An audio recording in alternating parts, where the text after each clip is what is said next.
नमस्कार। आप सुन रहे हैं हॉरोस्कोप रेडियो, वो जगह जहां अंधेरे की हर आवाज एक कहानी बन जाती है। तो चलिए शुरू करते हैं।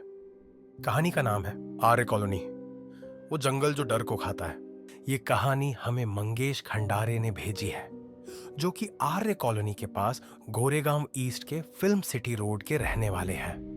उन्होंने एक ही बात बार बार कही, मैं यह सब भूलना चाहता हूं, लेकिन जंगल भूलने नहीं देता। मंगेश ने यह कहानी बताते वक्त एक बार भी आंखों में नहीं देखा। वो अपने हाथों को देखता रहा, जैसे कोई चीज उन पर लगी हो जो दिखती नहीं। उसकी आवाज में कोई भावना नहीं थी, बिल्कुल सपाट, जैसे किसी और की कहानी सुना रहा हो। लेकिन उसके हाथ कांप रहे थे, और उसकी कलाई पर अगर तुम बहुत ध्यान से देखो तो 3 निशान हैं, हल्के, जैसे किसी ने उंगलियां रखी हो। बहुत देर तक मैं खुद वहां नहीं था, उसने कहा, लेकिन विजय को मैं जानता था बहुत अच्छी तरह से। फिर उसने एक लंबी सांस ली और कहा, वो मेरा दोस्त था, मेरा सबसे अच्छा दोस्त था। Past tense. Vijay Patil taxi चलाता था, 40 साल का, शादीशुदा, 2 बच्चे, एक बेटा 12 साल का, एक बेटी 8 साल की, पत्नी का नाम मीरा। विजय साधारण आदमी था। सुबह उठता, चाय पीता, बच्चों को स्कूल के लिए तैयार होते देखता, शाम को 2 घंटे सोता, फिर रात 9 बजे निकल जाता। टैक्सी में उसे अंधविश्वास से चिढ़ थी। भूत प्रेत, जादू टोना, तंत्र मंत्र, सब बकवास। जब उसकी मां ने उसे काली धागा पहनाने की कोशिश की थी तो उसने हंसकर मना कर दिया था। अम्मा, अगर भगवान को ही मुझे बचाना है तो धागे से क्या फर्क पड़ेगा। मंगेश अक्सर उससे मिलता था, चाय पर, विजय के घर के पास वाली दुकान पर। वो दोनों बचपन से दोस्त थे। वो हमेशा मजाक करता था, मंगेश ने कहा, हर चीज का। एक बार मैंने उससे कहा था, आर्य के जंगल से रात में मत गुजरना, वहां चीजें होती हैं। विजय ने ठहाका लगाया था, क्या चीजें? डायन, चुड़ैल?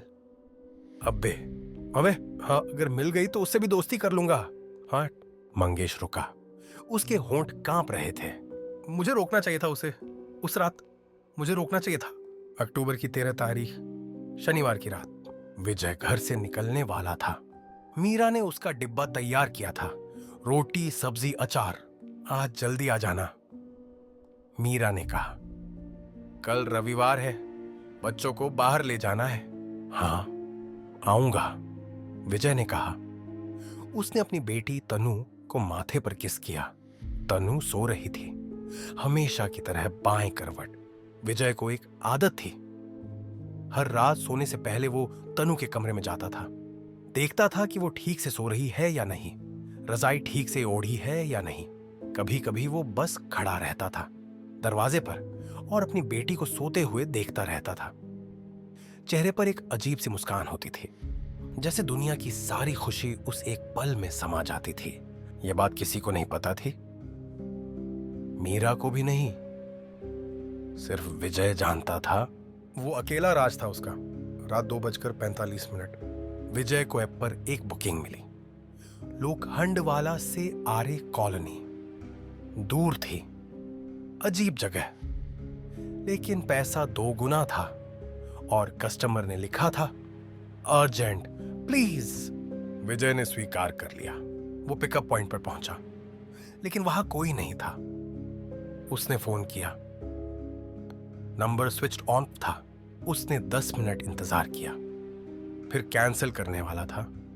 तभी उसे एक मैसेज आया, सॉरी, अरे कॉलोनी में ही मिल लूंगा, फिल्म सिटी रोड, प्लीज आ जाओ। अजीब था, लेकिन विजय को ज्यादा नहीं सोचा, शायद कोई इमरजेंसी होगी। वो निकल पड़ा। रास्ते में ट्रैफिक बिल्कुल नहीं था। मुंबई जो कभी नहीं सोती आज सो रही थी। स्ट्रीट लाइट्स जल रही थी लेकिन सड़कें खाली थीं। फिल्म सिटी के पास से जब वो मुड़ा तो सड़क संकरी हो गई। दोनों तरफ पेड़, घने, बहुत घने, इतने कि हेडलाइट्स की रोशनी भी अंदर नहीं जा पाती थी। बस पेड़ों के तने दिख रहे थे, काले, और उनके पीछे और अंधेरा। विजय ने रेडियो ऑन किया, एफएम, लेकिन सिर्फ स्टैटिक आ रही थी हर चैनल पर। उसने वॉल्यूम बढ़ाया, स्टैटिक और तेज हो गई। फिर उसमें से एक आवाज आई, धुंधली, जैसे बहुत दूर से आ रही हो। कोई गा रहा था, एक महिला की आवाज, लेकिन गाना कोई भाषा नहीं थी, सिर्फ आवाज ऊंची नीची। विजय ने तुरंत बंद कर दिया। सन्नाटा, गाड़ी की आवाज, इंजन की, और कुछ नहीं। तभी उसकी गाड़ी के सामने कुछ आया। विजय ने ब्रेक मारा जोर से। गाड़ी फिसली लेकिन रुक गई। हेडलाइट्स में एक औरत खड़ी थी, नंगी, पूरी तरह से, लंबे बाल पूरे शरीर पर चिपके हुए, गीले, जैसे अभी अभी नहाई हो या जैसे किसी ने उसे पानी से निकाला हो। वो बिल्कुल स्थिर थी, सांस भी नहीं ले रही थी, सीना ऊपर नीचे नहीं हो रहा था। विजय का दिल तेज धड़कने लगा। उसने हॉर्न बजाया। एक बार औरत नहीं हिली। विजय ने फिर बजाया, जोर से, लंबा। कुछ नहीं हुआ। अबे हटना, विजय चिल्लाया खिड़की के शीशे से। क्या कर रही हो बीच सड़क पे? औरत ने सिर हिलाया, बहुत धीरे, बहुत धीरे, जैसे गर्दन में तेल नहीं हो, रुक रुक कर। अब उसका चेहरा विजय की तरफ था, लेकिन बाल अभी भी चेहरे पर थे, काले बाल, गीले, चिपके हुए। विजय ने गाड़ी पीछे की, 2 फीट, 3 फीट। औरत अब भी वहीं थी, स्थिर। विजय ने दाईं ओर गाड़ी मोड़ी, उसके पास से निकलने की कोशिश की। तभी इंजन बंद हो गया। एकदम से कोई आवाज नहीं, कोई चेतावनी नहीं, बस बंद। और फिर लाइट्स, सब बंद, पूर्ण अंधेरा। विजय की सांस रुक गई।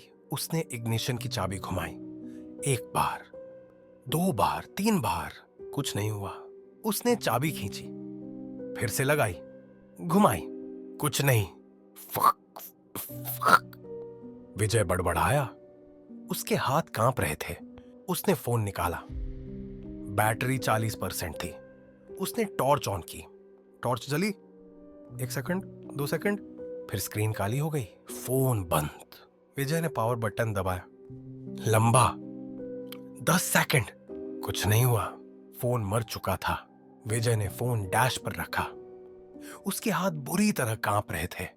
उससे दरवाजा लॉक किया, दोनों तरफ के, फिर पीछे के। अंधेरा इतना घना था कि उसे अपने हाथ भी नहीं दिख रहे थे। सिर्फ खिड़की से बाहर थोड़ी रोशनी आ रही थी, चांद की, बहुत हल्की। विजय ने आगे देखने की कोशिश की। विंडशील्ड से औरत नहीं दिख रही थी, गायब। विजय ने लंबी सांस ली। ओके, ओके, शायद चली गई। तभी उसे गंध आई, गीली पत्तियों की, मिट्टी की और सड़हांत की, जैसे कोई जानवर मर गया हो दिनों पहले और सड़ रहा हो। गंध गाड़ी के अंदर थी। विजय का खून जम गया। उसने आसपास देखा, अंधेरे में, लेकिन कुछ नहीं दिखा। फिर उसे आवाज सुनाई दी, बहुत हल्की, खुसर फुसर, जैसे कोई उसके बिल्कुल पास, कान के पास फुसफुसा रहा हो। तुम हंसे थे, याद है? विजय का दिल धड़कना बंद हो गया। 1 सेकंड के लिए सच में बंद हो गया। फिर इतनी जोर से धड़कने लगा कि उसे लगा फट जाएगा। वो आवाज औरत की थी, लेकिन उसमें कुछ और भी था। कुछ खुरदरा, कुछ टूटा हुआ, जैसे गले में कांच के टुकड़े हों। मैंने कुछ नहीं किया। मब विजय फुसफुसाया। उसकी आवाज कांप रही थी। फुसफुसाहट फिर आई, इस बार दूसरे कान में। तुमने कहा था अगर मिल गए तो दोस्ती कर लोगे।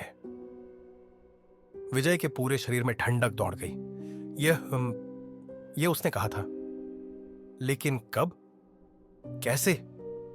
इसे कैसे पता? मैं मजाक कर रहा था। विजय की आवाज टूट रही थी। खिड़की पर एक उंगली दिखी, लंबी, पतली, नाखून काले, टेढ़े। उंगली धीरे धीरे कांच पर फिसल रही थी, नीचे की ओर, बहुत धीरे। आवाज आ रही थी, खरोंच की। नाखून कांच पर घिस रहे थे।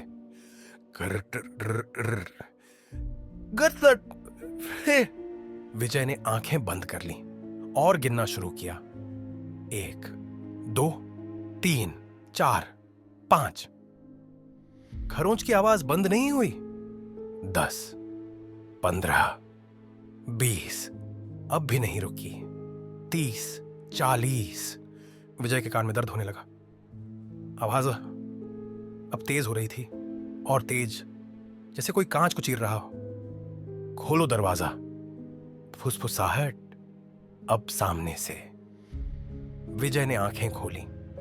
वो औरत विंडशील्ड के बाहर थी, बिल्कुल सामने। उसका चेहरा कांच से लगा हुआ था। बाल अब भी चेहरे पर थे, लेकिन अब उसकी एक आंख दिख रही थी बालों के बीच से। वो आंख बड़ी थी, बहुत बड़ी, पास सफेद, बिना पलक के। और पुतली वो काली नहीं थी, लाल थी, और वो घूम रही थी गोल गोल। धीरे धीरे विजय की नाक से खून बहने लगा। गर्म, होठों तक आ गया, मुंह में घुस गया। लोहे जैसा स्वाद। औरत की उंगली अब विंडशील्ड पर कुछ लिख रही थी, लेकिन खून से। लाल खून, गाढ़ा। लेकिन खून कहां से आ रहा था? विजय को समझ नहीं आया।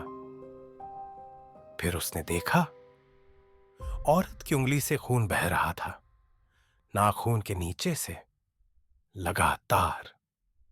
औरत ने लिखा एक शब्द, तनु।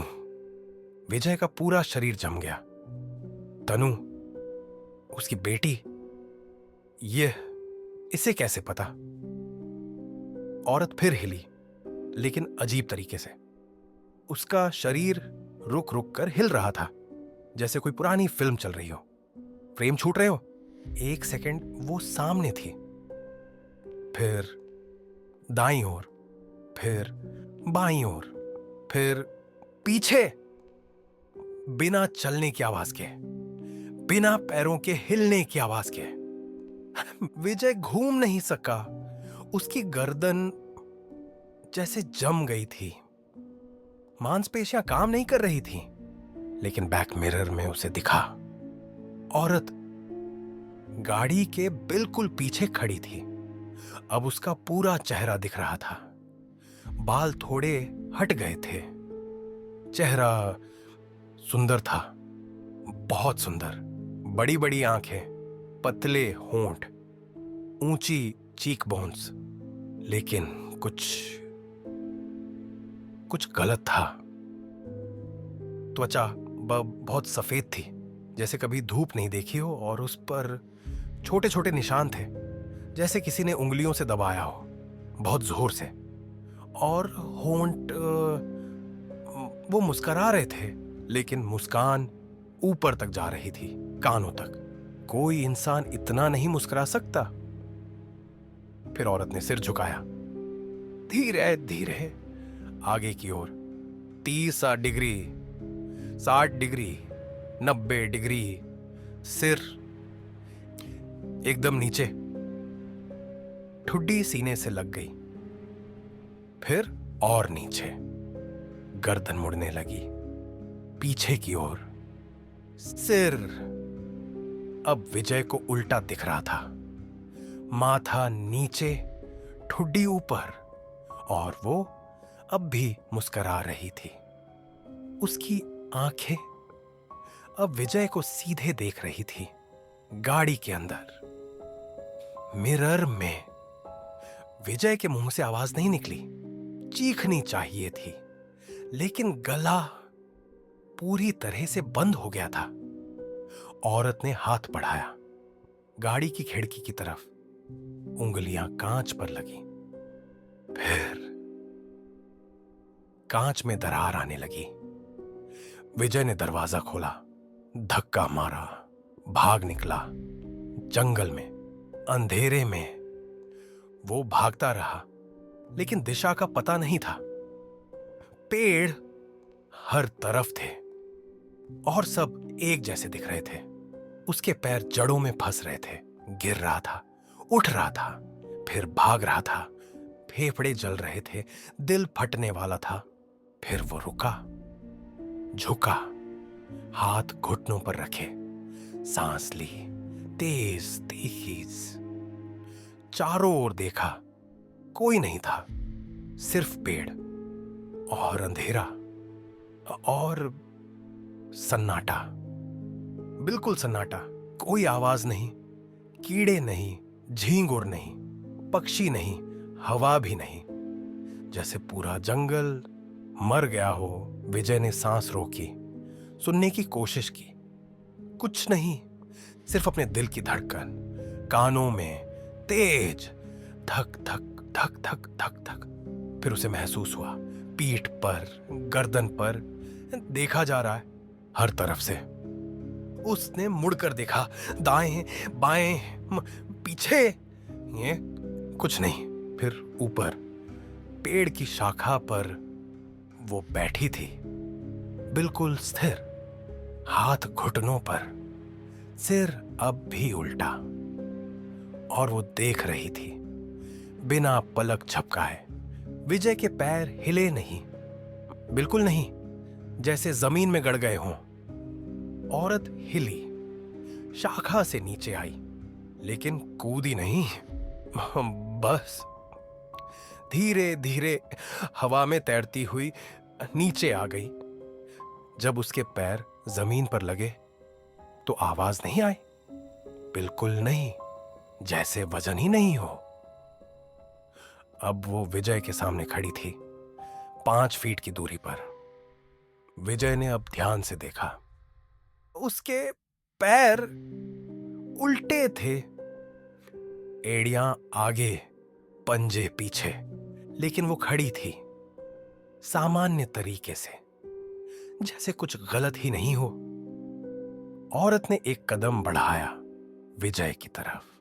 पैर उल्टा मुड़ा, लेकिन वो चली आराम से। 1 कदम, 2 कदम, 3 कदम। अब वो बेहिसा पास थी, 2 फीट। विजय उसकी गंध सूंघ सकता था, गीली मिट्टी, सड़े हुए पत्ते और कुछ मीठा, बहुत मीठा, घिनौना मीठा, जैसे सड़ता हुआ फल। औरत ने हाथ बढ़ाया धीरे धीरे विजय के चेहरे की ओर। उसकी उंगलियां ठंडी थीं, बर्फ जैसी, गीली, जैसे अभी अभी पानी से निकली हो। उंगलियों ने विजय का गाल छुआ, धीरे से, बहुत धीरे से।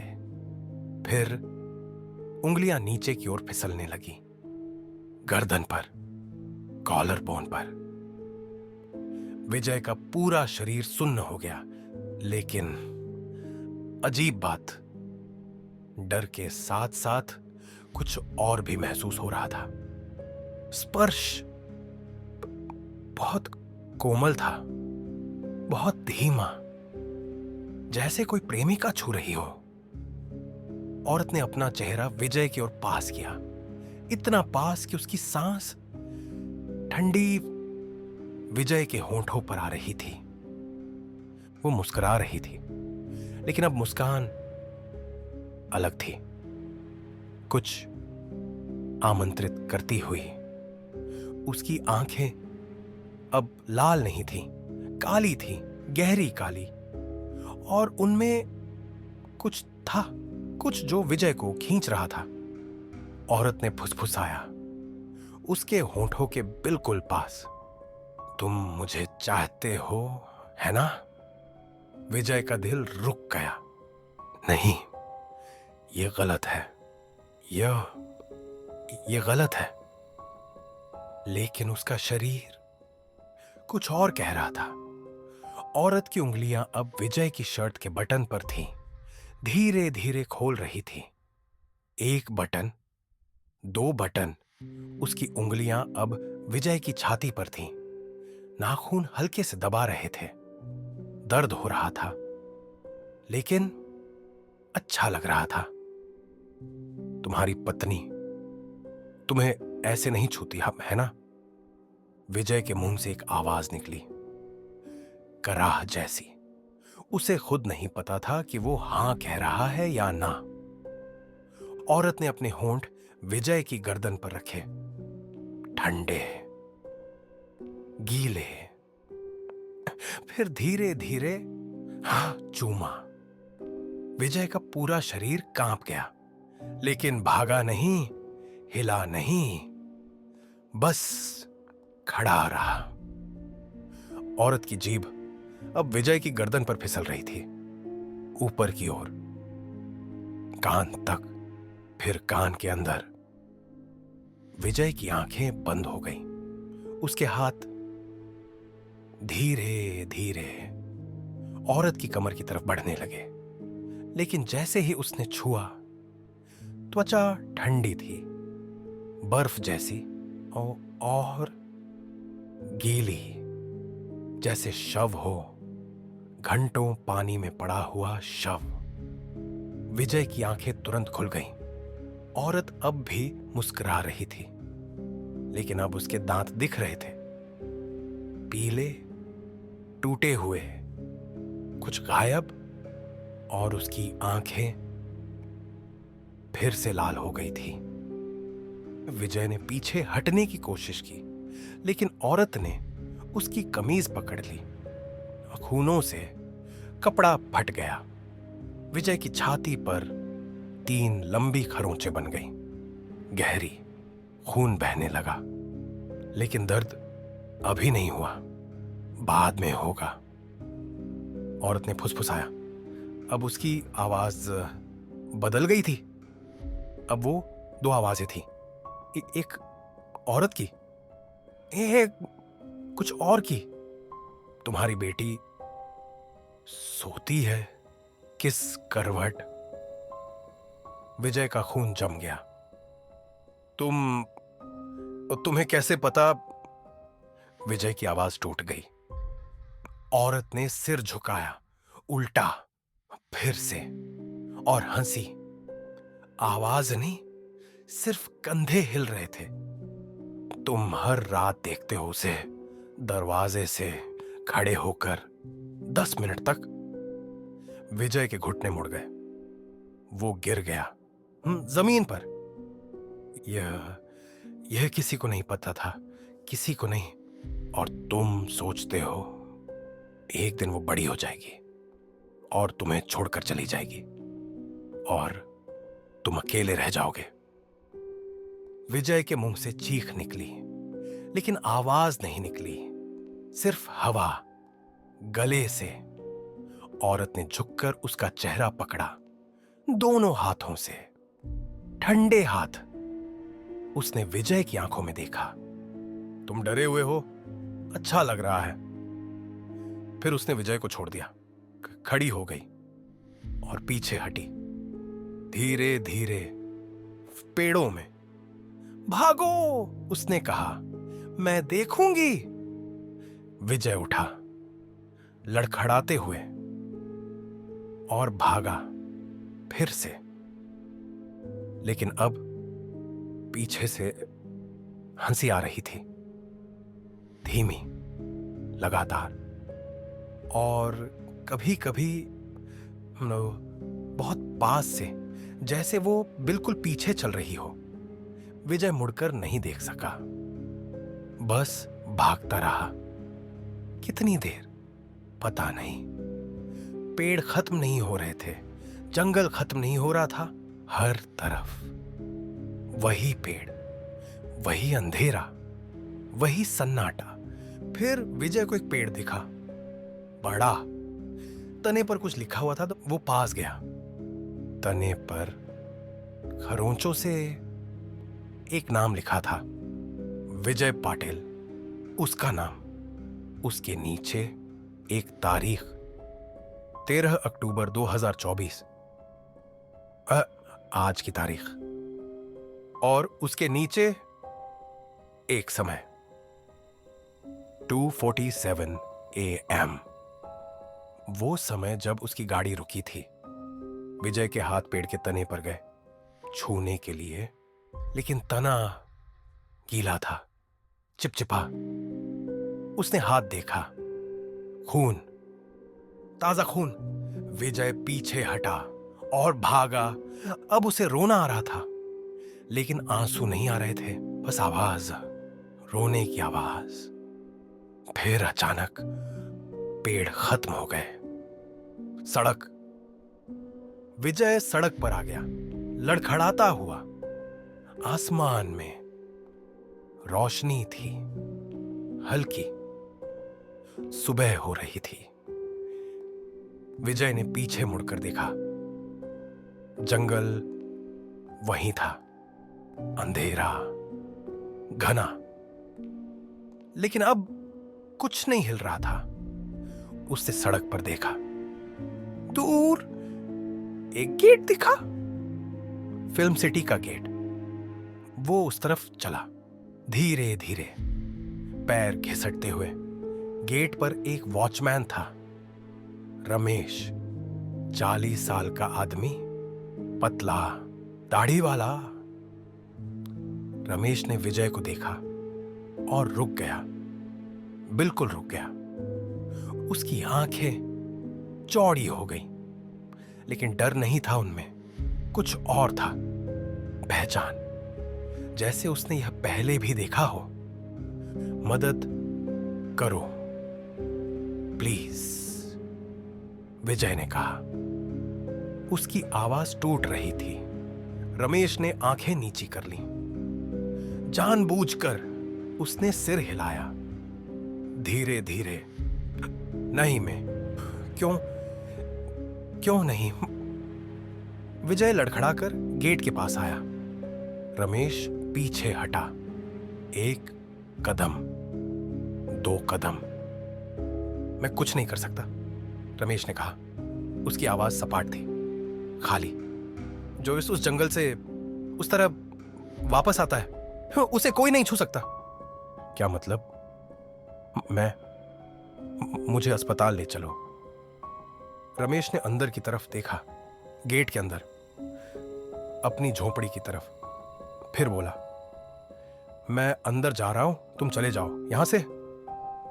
लेकिन रमेश अंदर चला गया, दरवाजा बंद कर लिया। विजय वहीं खड़ा रहा, गेट के बाहर। सूरज निकल आया था, लेकिन गर्मी महसूस नहीं हो रही थी। ठंड अंदर से थी। वो लड़खड़ाता हुआ मुख्य सड़क पर आया। कुछ देर बाद एक पुलिस की गाड़ी रुकी। कांस्टेबल नीचे उतरा, 35 साल का, मोटा, मूंछें। उसने विजय को देखा, फटे कपड़े, खून, खरोंचे। क्या हुआ तुम्हें? कांस्टेबल ने पूछा, लेकिन उसकी आवाज में उत्सुकता नहीं थी, सिर्फ औपचारिकता। मुझे जंगल में एक औरत, उसने, विजय ने कहना शुरू किया। कांस्टेबल ने नोटबुक निकाली, पेन निकाला, कुछ लिखा। नाम विजय पाटिल, तारीख 13 अक्टूबर। कांस्टेबल ने नोटबुक में लिखा 12 अक्टूबर। नहीं, आज 13 है। कांस्टेबल ने ऊपर देखा, पहली बार ठीक से देखा। उसकी आंखों में कुछ था, जानकारी, जैसे वो जानता हो कि क्या हुआ है। आज 15 अक्टूबर है, कांस्टेबल ने कहा। विजय का दिमाग घूम गया। 15 मतलब, लेकिन मैं कल रात गया था, मतलब परसों। तुम थक गए हो? कांस्टेबल ने नोटबुक बंद कर दी। घर जाओ, आराम करो। लेकिन मुझे अस्पताल। कांस्टेबल गाड़ी में बैठ गया, खिड़की से बोला, घर जाओ और फिर कभी उस जंगल में मत जाना। गाड़ी चली गई। विजय वहीं खड़ा रही। सड़क पर लोग गुजर रहे थे, लेकिन कोई रुक नहीं रहा था, कोई पूछ नहीं रहा था, जैसे वो दिख ही नहीं रहा। सो या जैसे लोग जानबूझकर नहीं देख रहे हो। विजय ऑटो से घर पहुंचा, दरवाजा खोला। मीरा रसोई में थी। उसने मुड़कर देखा और चीख नहीं निकाली, बस देखती रही। उसके हाथ से प्लेट गिर गई, टूट गई। विजय, तुम कहां थे 2 दिन से? 2 दिन तो सच था, 2 दिन गायब थे उसकी जिंदगी से। विजय ने जवाब नहीं दिया। वो सीधे बाथरूम में गया, शीशे में देखा, उसके चेहरे पर खरोंचे थी, गहरी, 3 बाएं गाल पर, लेकिन वो पुरानी लग रही थी, जैसे हफ्तों पुरानी हो। पपड़ी जम गई थी।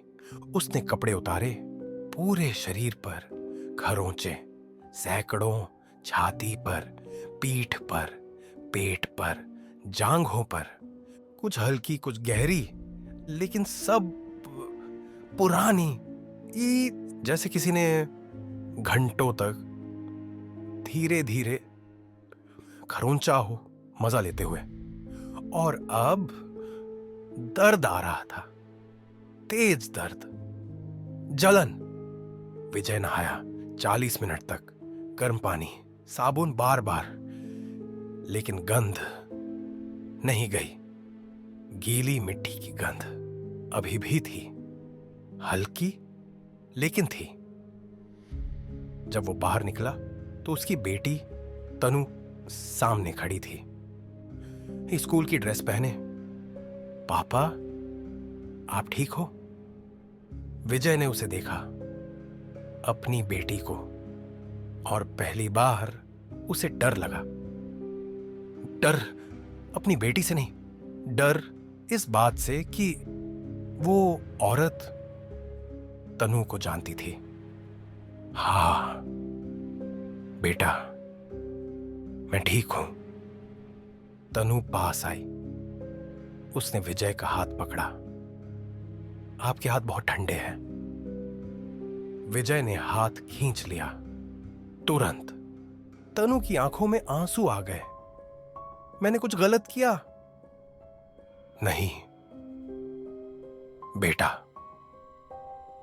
नहीं, बस पापा को थोड़ा आराम चाहिए। माई। विजय अपने कमरे में चला गया, दरवाजा बंद कर लिया, बिस्तर पर लेट गया, आंखें बंद की, और तुरंत वो दिखी, खड़ी सामने, मुस्कुराती हुई। विजय की आंखें खुल गईं। नींद नहीं आई।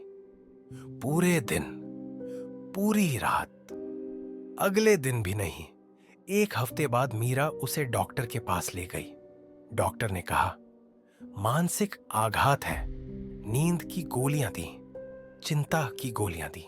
विजय ने खाई, लेकिन नींद में भी वो दिखती थी, कभी दूर से, कभी पास से, कभी बिल्कुल चेहरे के पास, और हर बार वो मुस्कुरा रही होती थी।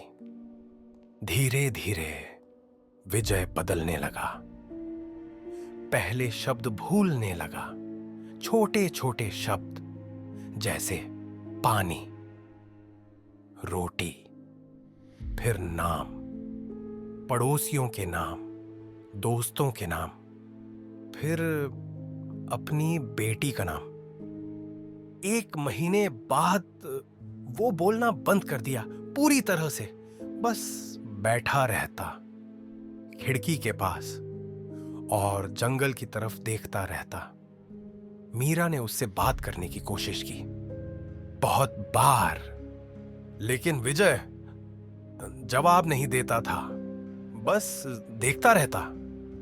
कभी कभी रात में वो उठता, खिड़की खोलता और बाहर देखता।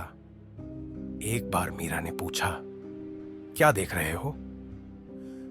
विजय ने कुछ नहीं कहा, बस मुस्कुराया। वो मुस्कान मीरा को अंदर तक ठंडा कर गई, क्योंकि वो मुस्कान विजय की नहीं थी, वो किसी और की थी। मंगेश ने कहानी यहीं रोकी। उसने पानी का गिलास उठाया, पिया, लेकिन हाथ कांप रहे थे। पानी छलक गया। विजय अब कहां है? मैंने पूछा। मंगेश चुप रहा बहुत देर तक। वो अभी भी अपने घर में है, गोरेगांव में। तुमने उससे मिला है? मंगेश ने सिर हिलाया। हां मैं। कब? परसों। कैसा था वो? मंगेश ने आखिरकार ऊपर देखा। उसकी आंखों में कुछ खाली था, जैसे उसने कुछ देख लिया हो जो नहीं देखना चाहिए था। वो बदल गया है, मंगेश ने कहा। बिल्कुल बदल गया है। वो बोलता नहीं, खाता बहुत कम है, सिर्फ बैठा रहता है खिड़की के पास।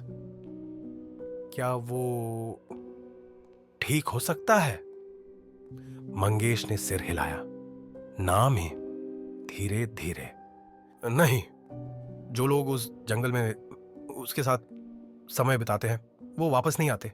मेरा मतलब शरीर वापस आ जाता है, लेकिन अंदर से कुछ टूट जाता है, कुछ खो जाता है। उसने तुमसे कुछ कहा? मंगेश ने गहरी सांस ली। उसने सिर्फ एक बात कही, बार बार वही एक वाक्य, बस वही, घंटों। क्या? मंगेश की आवाज कांप गई। वो अब भी वही है, जंगल में, और अब वो मेरा इंतजार नहीं कर रही।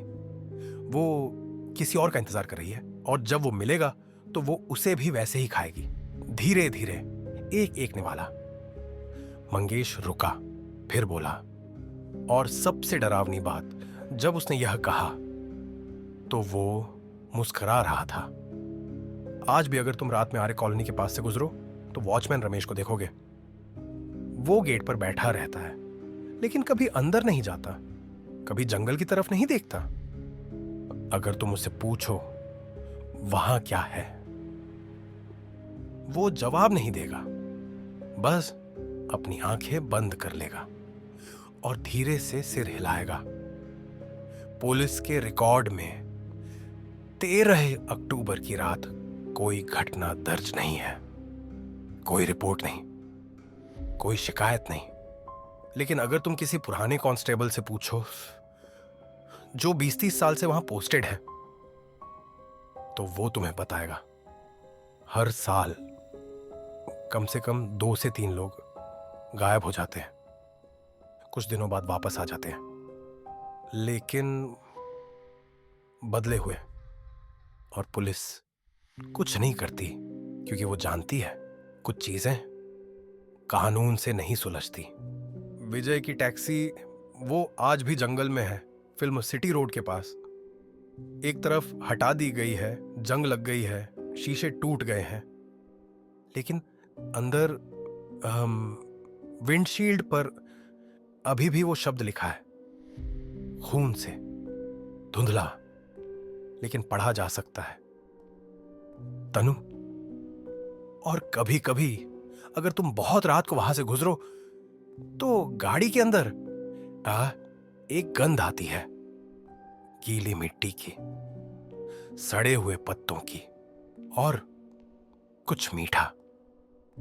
मंगेश अब भी गोरेगांव में रहता है, अपने घर में, लेकिन वो खिड़की बंद रखता है हमेशा, दिन में भी रात में भी, क्योंकि 2 हफ्ते पहले उसे अपनी खिड़की के बाहर पदचाप सुनाई दी थी, धीमी, रुक रुक कर, जैसे कोई उल्टे पैरों से चल रहा हो।